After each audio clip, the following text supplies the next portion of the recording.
On a toutes et tous nos petites habitudes dont on sait que vraiment faut arrêter de faire ça. Que ce soit en amitié, en amour, juste en séduction, en famille ou même seul avec soi-même, il y a des choses comme ça qu'on n'arrive pas à s'empêcher de faire et c'est ce dont on va parler aujourd'hui. Bonjour à toutes et à tous mes enfants et bienvenue dans cette vidéo où on va avouer un petit peu ces petites choses qu'on fait et qu'on ferait mieux d'arrêter de faire, soyons honnêtes. Pour réaliser cette vidéo, comme d'habitude, je vous ai demandé à toutes et à tous sur Instagram de venir me raconter donc quelles sont ces fameuses habitudes. Bizarrement, vous avez été bien nombreuses et nombreux à réagir, comme quoi on est clairement pas seul à faire de la merde parfois. Donc c'est parti, parlons-en. Alors on va démarrer avec quelque chose qui je crois va toucher beaucoup de personnes. C'est Alphonse qui me dit: à l'aide, je ne peux pas m'empêcher de me faire trop de films quand je rencontre quelqu'un, hashtag JPP. Oui, c'est le hashtag du jour. Mais comme je comprends Alphonse, pour être passé par là, et je sais que tellement de gens qui regardent mes vidéos ou écoutent mes podcasts font la même chose. Tu sais, c'est ce fameux moment où enfin tu vas rencontrer quelqu'un d'intéressant et tu te dis non mais c'est pas possible, j'ai enfin trouvé la perle rare. Et là, avant même de connaître cette personne, ça y est, t'es déjà dans la projection. T'es au mieux, t'as passé une soirée ou deux avec cette personne et oui, ok, ça s'est bien passé, mais t'es déjà dans la projection. Genre tu te vois déjà marié avec des enfants alors que on n'y est évidemment pas du tout. Et d'ailleurs, on ne connaît pas cette personne. Avoir passé une bonne soirée ou deux avec quelqu'un, ça veut rien dire. Enfin si, ça veut dire que de base on a des atomes crochus, ok, c'est prometteur, mais ça veut pas dire que c'est l'homme ou la femme de ta vie. Et alors pourquoi c'est pas bon de se faire des films à ce point? Je vais t'expliquer pourquoi. Le truc c'est que quand on commence à se faire des films, donc comme je te disais, on commence à se projeter. Or, quand tu fais des projections, généralement c'est pas vrai. Il y a une phrase que j'aime beaucoup qui dit: ça sert à rien d'imaginer, de toute façon ce sera forcément différent. Et c'est la vérité. Quand tu commences à te projeter avec quelqu'un, évidemment que ce sera forcément différent de la réalité. Et le problème c'est que quand tu commences à te projeter, tu t'attaches un petit peu à ces projections là et donc tu t'attaches à une personne qui n'existe pas puisque tu connais pas suffisamment la personne en question pour te projeter réellement. Et du coup, t'es en train de tomber love d'un avatar, d'un fantasme, et surtout tu tombes love beaucoup trop vite. Parce que la personne, encore une fois, ok, tu la connais peut-être un peu, mais clairement pas suffisamment, mais comme tu vas te projeter, c'est un accélérateur de sentiments. Et en plus de sentiments qu'ils ont même pas sur cette personne-là, puisqu'encore une fois, tu projettes sur un avatar. Ça va faire que au départ, vous étiez sur la même longueur d'onde, vous venez de vous rencontrer, ça se passait bien, etc. Et comme toi, tu vas être dans l'accélérateur,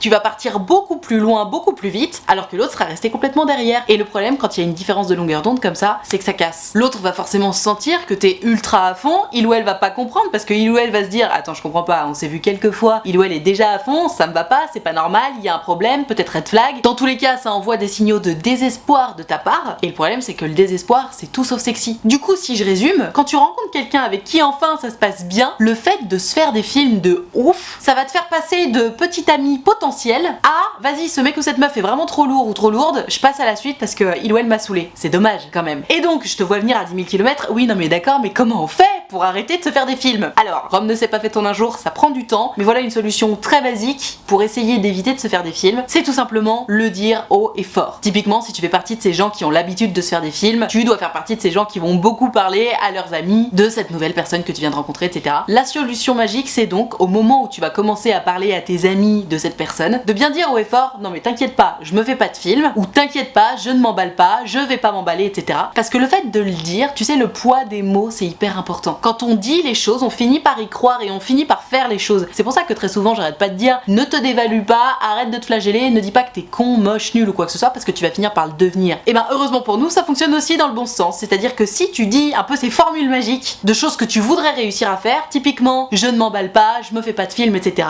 Et ben pouf, ça finit par être vrai. Encore une fois, ça prend du temps, ça prend des semaines, des mois, voire parfois des années si t'es vraiment loin, mais ça finit toujours par fonctionner. Donc dis-le haut et fort quand tu parles de cette personne, ou même pour toi, dis-toi: bon allez c'est bon, j'arrête de me faire des films là, ça suffit, parce que c'est une information que tu envoies à ton cerveau. C'est scientifique, hein, je te parle pas de trucs, de rêves ou quoi que ce soit, c'est vrai de vrai. Si tu envoies une information à ton cerveau la traite, et une fois qu'une information est traitée, bah forcément tu agis en conséquence. Le feu ça brûle, t'as traité cette information, tu mets plus ta main dans le feu, bah voilà. Il faut pas se faire des films, une fois que tu as dit je ne me fais pas de film, boum, tu t'en fais plus. Et ça fonctionne sur plein d'autres sujets. À toi la créativité, et on passe à la problématique suivante.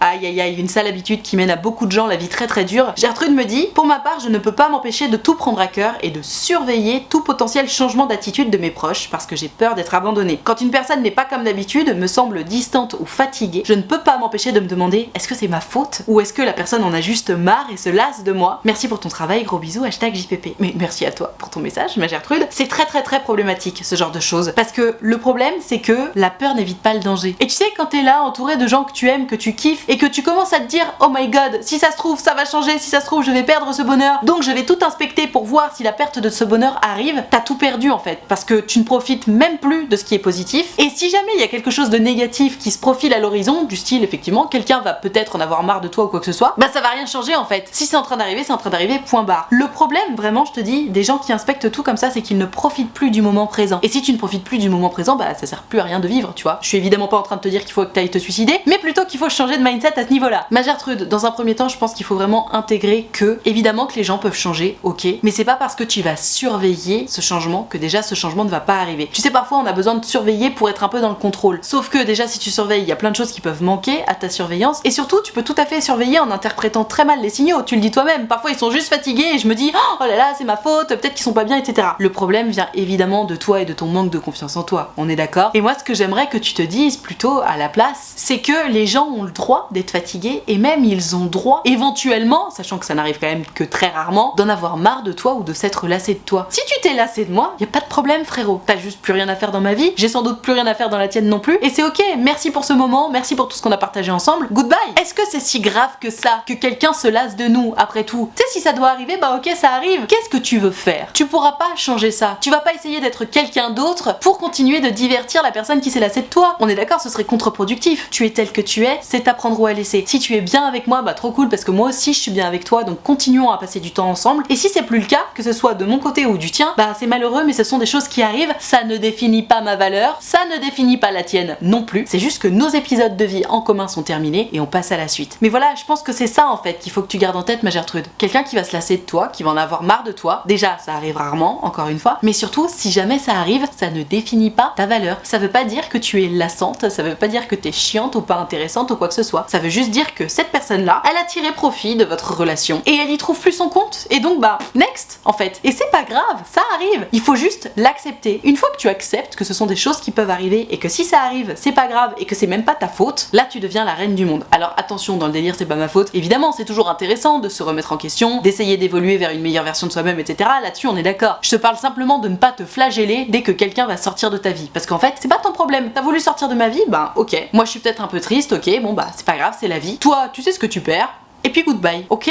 Tiens, un message très intéressant, c'est Gertrude qui me dit: Hello Nad, ma mauvaise habitude à moi, c'est de bouder un peu quand mon copain sort et que je le découvre en parlant avec lui sur Snap. J'ai 17 ans et je vis encore chez mes parents. Je comprends et l'encourage même à voir ses amis, juste je comprends pas pourquoi j'ai tout le temps cette réaction de devenir soudainement froide dès le moment où je m'en rends compte. Ou elle se rend compte qu'il est sorti du coup. J'ai une confiance aveugle en lui, mais pendant ces moments-là, j'ai même plus envie de lui envoyer notre message habituel de bonne nuit. Voilà, j'essaye de corriger ce côté chez moi qui me rend malheureuse. Gros bisous et merci pour tes conseils. Ma Gertrude, c'est intéressant ce que tu dis parce que ce côté chez toi qui te rend malheureuse dont tu parles, c'est le fait que quand tu apprends que ton copain sort, tu es en insécurité. Or ça, je crois pas que ce soit vraiment quelque chose que tu puisses modifier. Enfin si, peut-être avec un petit peu de travail, mais là tu m'expliques que finalement, quand tu apprends sur le fait ou après coup que ton mec est sorti, bah tu deviens froide. Pourquoi tu deviens froide? Parce que ça te met en insécurité. J'entends que vous avez 17 ans, que à cet âge-là on n'a aucun compte à se rendre, etc. Mais tu sais, 14 ans, 17 ans, 25 ans, 55 ans, moi je pars toujours un peu du principe que bah si on est heureux et amoureux, ouais ça m'intéresse de savoir si tu sors, ouais. Je suis désolée mais ouais, j'ai envie de le savoir. Il s'agit pas de demander une permission, juste d'informer l'autre de ce qui se passe dans ta vie. Notamment si toi là, ma Gertrude, tu m'expliques que quand tu l'apprends sur le coup ou après coup, ça te met en insécurité et du coup bah tu te sens un peu obligé de faire la gueule pour, soyons honnêtes, te faire rassurer. Peut-être que ce serait un bon compromis de la part de ton copain de te dire simplement quand il a prévu de sortir. Encore une fois, attention, il ne s'agit pas de demander la permission, juste de donner une information pour que toi tu la prennes pas comme ça sortie de nulle part et que tu arrêtes d'être en insécurité. Parce que c'est ça le problème. Pourquoi ça te met en insécurité? Parce que tu te dis ah ok d'accord, donc il se passe un truc intéressant dans ta vie, tu sais quand tu sors avec tes potes bah c'est toujours intéressant et tu m'en as pas parlé. Ça veut dire que finalement là je me dis que tout pourrait aller bien et en fait si ça se trouve bah t'es juste en train de sortir avec 50 nanas autour de toi et du coup moi je suis en train de stresser, etc. Enfin bref, je fabule, mais moi ce que je vois là ma Gertrude, c'est que tu t'excuses d'être en insécurité et t'essaies de modifier ça. Et je pense en réalité que la meilleure façon de le modifier ce serait d'expliquer à ton copain que le fait fait d'apprendre sur le coup ou après coup qu'il est sorti sans te le dire, ça te rend un petit peu triste, ça te met un petit peu en insécurité, ça te fait un peu peur, et voir avec lui si ce serait ok qu'il te donne l'information avant, comme ça toi t'es sereine dans tes baskets, puisque le fait qu'il sorte, malgré le fait que t'as tout à fait confiance en lui, ça te fasse un peu stresser, au moins tu sais exactement quand ça va arriver, tu sais que t'apprendras plus rien sur le coup ou après coup, et du coup tu seras plus sereine. Et comme tu seras plus sereine, tu seras plus en insécurité. Et d'ailleurs, au bout d'un moment à faire ça, si l'aventure il sort et qu'il t'a pas dit, parce que tu sais, il y a un moment donné, on n'a pas non plus des comptes à se rendre, si tu la prends sur le coup, tu te diras juste ah bon, t'es sorti, ah bah ok, je savais pas, bon bah passe une bonne soirée, parce que ce sera une fois sur 100. Alors que si c'est à chaque fois, honnêtement, moi je te comprends, je comprends tout à fait que ça puisse te mettre en insécurité. Ça touche sans doute à des cordes un peu sensibles chez toi, et je pense que c'est important pour toi, vu ces cordes sensibles là, d'être en couple avec quelqu'un qui verra pas de problème à te dire bon bah voilà, ce soir je te préviens, je vais sortir, comme ça tu la prendras pas sur le coup ou après coup, et au moins ça te mettra pas en insécurité. Simplement quelqu'un qui capte que ça te fait pas forcément du bien de la prendre comme ça, et qui mettra un petit peu plus de tact à te donner ces informations là, tu vois. Ça coûte rien à personne, toi ça te fait du bien, et finalement tout le monde est gagnant. Donc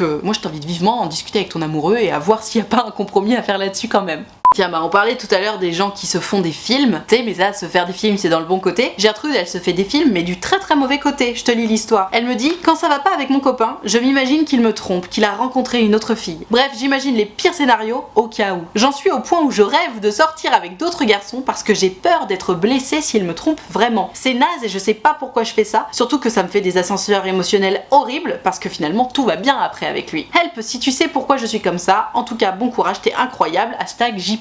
Écoute, merci pour ce gentil commentaire. Alors ma Gertrude, moi je pense que le fait de faire ça, c'est un réflexe défensif. C'est-à-dire que quand ça va pas trop avec ton copain, donc il y a une engueulade ou tu sais juste une période un petit peu de bas, parce qu'il y en a dans les couples, tu prévois, t'as besoin d'avoir un coup d'avance sans doute parce que t'as pas envie de souffrir, donc tu te dis ok, qu'est-ce qui pourrait se passer au pire, donc tu envisages le pire, typiquement que ton copain t'ait trompé ou qu'il soit avec une autre meuf ou quoi que ce soit, comme ça t'es préparé en fait à souffrir. Sauf que, spoiler alerte, le fait de s'imaginer le pire, oui ça te fait souffrir sur le moment, mais en fait ça te prépare absolument pas à la souffrance d'après. Malheureusement on peut pas commencer à bouffer sa souffrance en avance.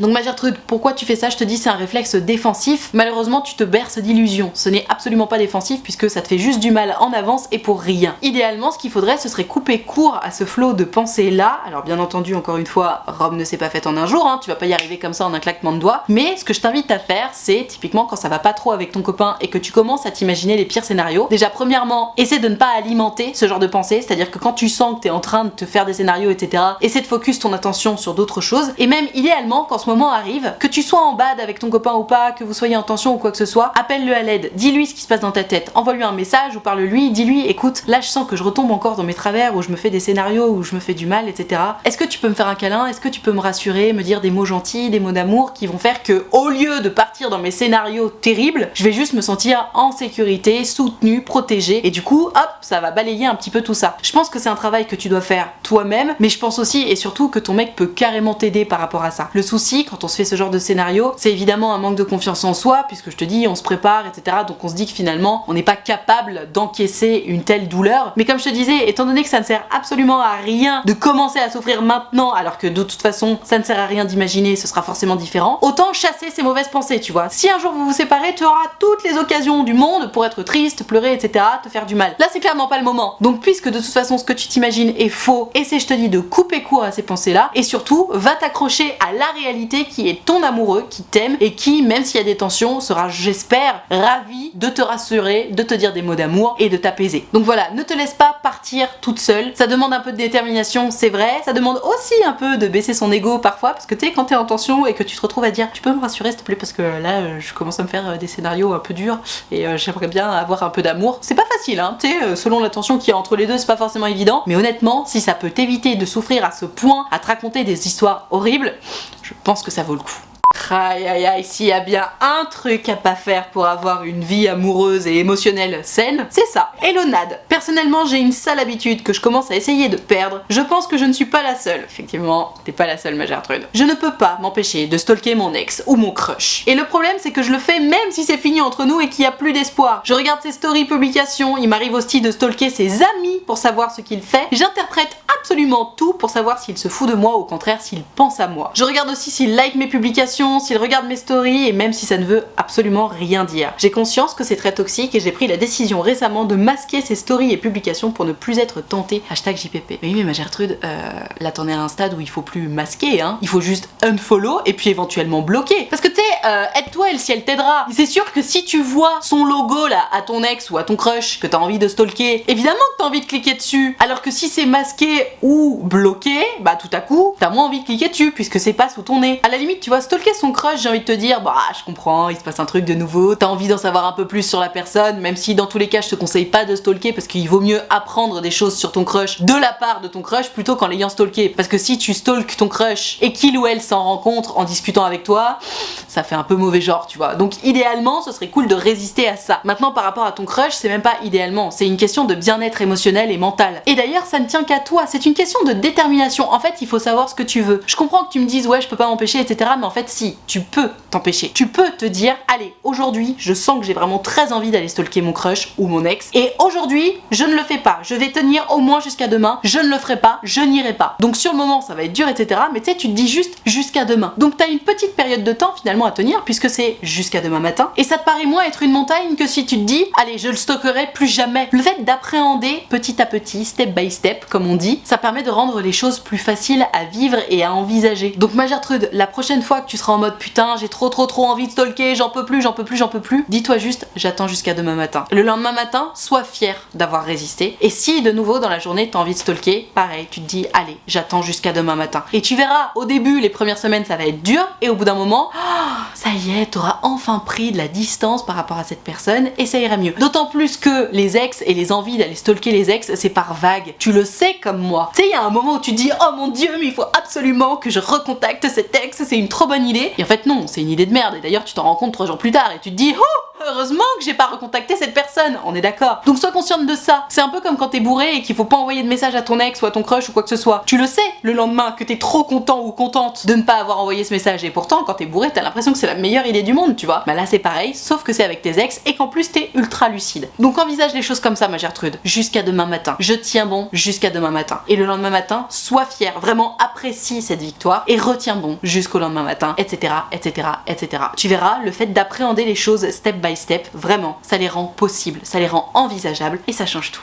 Court mais intense, je culpabilise quand l'autre me blesse, #JPP. Et ça, c'est terrible, mais c'est tellement fréquent de culpabiliser alors que c'est l'autre qui a fait quelque chose qui nous faisait du mal. C'est pareil, il y a plein de gens qui culpabilisent d'avoir mis leurs propres limites, sauf que mettre des limites, tu sais, c'est juste vital, c'est hyper important d'avoir des limites parce que sinon bah les gens te bouffent, tu vois. Et tu sais pas pourquoi, mais il y a plein de gens qui, au moment où ils sont blessés par d'autres, au moment où ils ont besoin de mettre des limites, donc que potentiellement l'autre en face dépasse les limites, hein, bam, ils culpabilisent. C'est terrible ça, hein. Alors je pense quand même que dans ce genre de situation, il faut quand même un petit peu évaluer si oui ou non le problème vient de nous ou éventuellement aussi, voire exclusivement de l'autre personne. Parce que tu sais, il y a une différence entre les gens qui vont culpabiliser tout le temps pour tout et n'importe quoi, là c'est que clairement c'est ton problème à toi, ou les gens qui vont être à peu près équilibrés et c'est toujours cette personne-là, tu sais pas pourquoi, mais elle arrête pas de faire des trucs chiants et bizarrement en plus elle te culpabilise. Ce deuxième cas de figure, c'est que clairement c'est pas ta faute à toi, hein, c'est la faute à l'autre et cette personne-là, elle gère de ta vie, toi-même tu sais. Donc ma Gertrude, quand tu me dis que tu as tendance à culpabiliser quand les autres te blessent,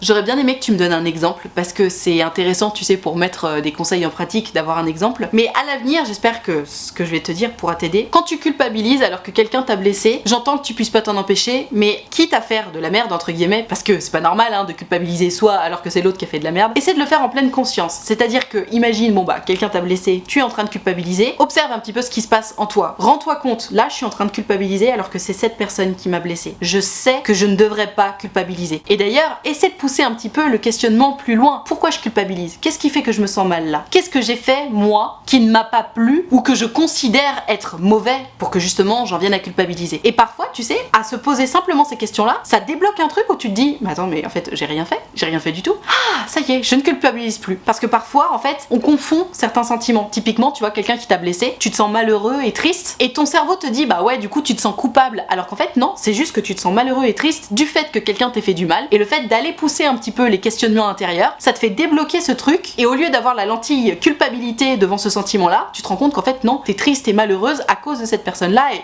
on prend de la distance. Dans tous les cas, il me paraît sain et nécessaire de faire comprendre aux gens qui nous blessent que tu n'es pas d'accord avec ce comportement, que tu n'es pas d'accord avec l'idée que ce comportement se reproduise de nouveau, d'ailleurs. Et si jamais cette personne n'est pas ouverte à la pose de tes limites, on prend de la distance, voire on supprime cette personne de nos vies. Voilà ma chère truc, j'espère que ça t'aura aidé. Essaye évidemment de te rendre compte que ce n'est pas à toi de culpabiliser, et si tu ne peux pas t'en empêcher, je te dis, pousse le questionnement intérieur un peu plus loin, parfois ça fait clic, et ça te libère d'un poids instantanément. Sur cette bonne parole, je vais m'arrêter là pour cette vidéo sur les mauvaises habitudes dont vous n'arrivez pas à vous défaire. J'espère que ça t'a plu, que ça t'a intéressé, que ça t'a appris des choses. Si c'est le cas, n'hésite pas à mettre un pouce bleu ou à noter ce podcast, ça me fera drôlement plaisir. Tu peux également t'abonner à cette chaîne YouTube ou à cette chaîne de podcast. Et si jamais tu as envie de discuter avec moi de ta mauvaise habitude dont tu n'arrives pas à te défaire, de ton histoire d'amour, d'amitié, de confiance en toi, de ce que tu veux, je te rappelle que c'est possible. Il te suffit de prendre rendez-vous avec moi sur mon site utilefutile.fr. Tu peux choisir un rendez-vous de 20 minutes ou de 45 minutes et tu peux décider de me raconter tout ça à l'écrit, au téléphone ou en visio, selon ce que tu préfères et selon ce qui te met le plus à l'aise. Dans tous les cas, si tu as envie de prendre rendez-vous avec moi mais que tu n'oses pas, que tu as peur ou quoi que ce soit, sache que tu ne me déranges pas, c'est toujours un grand plaisir pour moi de vous avoir en rendez-vous, donc tu n'hésites pas, utilefutile.fr, le lien est dans la barre de description. Tout ceci étant dit, merci infiniment d'avoir regardé cette vidéo ou écouté ce podcast en entier, et moi en attendant la prochaine vidéo ou le prochain podcast, je te fais des très gros bisous. Ciao.